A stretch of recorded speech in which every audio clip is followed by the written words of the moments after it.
Violence উস্কে যাচ্ছে, কথা বলে ঠিক কিনা? আমরা আশা করব প্রশাসনকে দায়িত্বশীল ভূমিকা পালন করতে হবে, স্থানীয় প্রতিনিধিদেরকে দায়িত্বশীল ভূমিকা পালন করতে হবে। আর যদি এর ব্যত্যয় ঘটে, আমি প্রেস ক্লাব থেকে বলতে চাই, এই দেশে 75% তরিকাপন্থী সুন্নি মুসলমান, তরিকাপন্থী মানুষ। আমরা অনেক প্রতিবাদ করেছি। যদি প্রশাসন ওই সমস্ত উগ্রবাদীদেরকে সামাল দিতে ব্যর্থ হয়, যদি এই মব ভায়োলেন্সকে সামাল দিতে ব্যর্থ হয়, দেশ সুরক্ষায়, ধর্ম সুরক্ষায় এই দেশের 75% তরিকাপন্থী মানুষ আগামীতে প্রতিবাদ করবে না, ইনশাল্লাহ প্রতিরোধ করবে ইনশাল্লাহ। আসসালামু আলাইকুম ওয়া রাহমাতুল্লাহি ওয়া বারাকাতুহু। আমি গণপ্রজাতন্ত্রী বাংলাদেশ সরকারকে প্রেস ক্লাব চত্বর থেকে দায়িত্বহীন ভাষায় স্মরণ করিয়ে দিচ্ছি, গত ইন্টারিম গভর্নমেন্টের সময় যখন সর্বপ্রথম শাহপুরান ইয়ামানী রহমতুল্লাহ আলাইহির মাজার ভাঙচুর করার জন্য এক শ্রেণীর মানুষ তারা সন্ধ্যাবেলায় সেখানে জড়ো হয়েছিল, তরিকাপন্থীদের রোষানলে যদিও তারা স্বার্থ হাসিল করতে পারেনি, তখন আমরা লক্ষ্য করেছি এক শ্রেণীর উগ্রবাদী তৌহিদি জনতা স্লোগান দিয়ে একটি নয়, দুইটি নয়, প্রায় 97টি মাজারে তারা আক্রমণ করেছে। সেই সময় যদি ইন্টারিম গভর্নমেন্ট ওই সমস্ত মাজার ভাঙচুরকারীদের প্রথম থেকে লাগাম টেনে ধরতেন, তাহলে কিন্তু তারা একের পর এক মাজার ভাঙত না।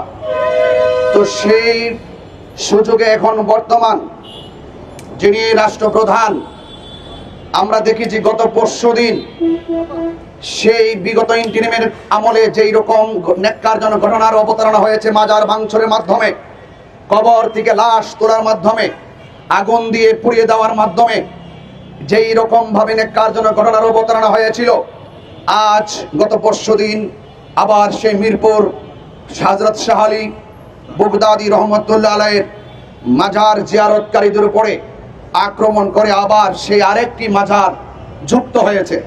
তো একের পর এক যদি এভাবে এই দেশে ইসলাম এনেছেন আল্লাহর ওলিগণ, এই দেশে ইসলাম এনেছেন আল্লাহর ওলিগণ, আল্লাহর ওলিদের মাজারকে সুরক্ষা দেওয়া দেশের প্রত্যেকটা নাগরিকের দায়িত্ব, রাষ্ট্রপ্রধানের দায়িত্ব।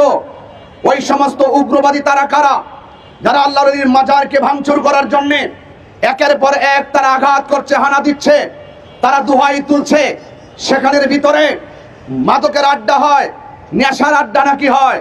আমি বলতে চাই, মাথা ব্যথা হয়েছে বলেই গলা কেটে ফেলে দেওয়া যাবে না, মাথা ব্যথার ট্রিটমেন্ট করতে হবে। একান্ত যদি কোনো মাজারে কোনো ধরনের অপ্রীতিকর কোনো সরাসরি বহির্ভূত কোনো কাজ হয়, সেটাকে প্রতিরোধ করতে হবে, মাজারকে সুরক্ষা দিতে হবে। মাজারকে সুরক্ষা না দিয়ে একের পর এক দিব্যি তারা মাজার ভাঙচুর করছে, জিয়ারতকারীদের উপর আক্রমণ করছে। আমি দেখেছি গত পরশুদিন যখন ঘটনার অবতারণা হয়েছে, সেই মিরপুরের জামাতের এমপি সে বলেছে সেখানে কোনো ধরনের মাজার আক্রমণ করা হয় নাই, সেখানে নাকি মাদক বিরোধী অভিযান চালানো হয়েছে। আমি দায়িত্বহীন ভাষায় এমপি সাহেবকে বলতে চাই, জামাতের এমপিকে বলতে চাই, আপনি যে বলেছেন সেখানে মাদক বিরোধী অভিযান চালানো হয়েছে, মাদক বিরোধী অভিযান চালানো কি জনগণের কাজ নাকি প্রশাসনের কাজ? তো প্রশাসনকে ফাঁকি দিয়ে তারা একের পর এক এইভাবে একের পর অন্যায় করে যাচ্ছে, আর একটি স্থানীয় প্রতিনিধি মব ভায়োলেন্সকে উস্কে দিচ্ছে। আমি মনে করি এই সমস্ত মব ভায়োলেন্সের পিছনে নিশ্চয়ই কোন ধরনের মদত সম্পৃক্ততা রয়েছে। এজন্য আমি বলবো, রাষ্ট্রপ্রধানকে বলবো, অনতি বিলম্বে এই সমস্ত মাজারকে ভাঙচুর করার জন্য যারা একের পর এক অন্যায় করছে, অপরাধীদেরকে আপনারা আইনের আওতায় আনুন এবং তাদেরকে দৃষ্টান্তমূলক শাস্তির ব্যবস্থা করুন। পাশাপাশি মিরপুরের ওসি সাহেবও গতকাল বলেছেন সেখানে কোনো লাঠি পেটা হয় নাই।